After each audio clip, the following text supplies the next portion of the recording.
अस्सलाम वालेकुम नाजरीन। बुशरा बीबी ने बिलाखिर अपनी ज़बान खोल दी है। आज चारसदा एक शहीद कारकुन के घर वो गई ताज़ियत के लिए, तो वहाँ पे उन्होंने कहा, अल्फाज पे गौर कीजिएगा कि मैं डी चौक से नहीं जाना चाहती थी।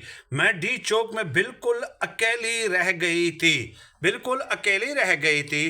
रात 12:30 बजे तक मैं वहाँ पे बिल्कुल अकेली मौजूद थी और मैंने किसी भी सूरत वापस नहीं जाना था।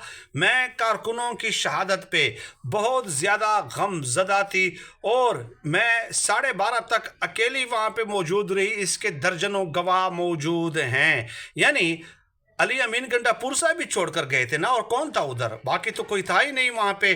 तो अब यकीनन इमरान खान साहब को असल सूरत हाल का इल्म हो गया होगा कि दरअसल उसके साथ हाथ किन किन लोगों ने किया है। तो ये उगता आहिस्ता आहिस्ता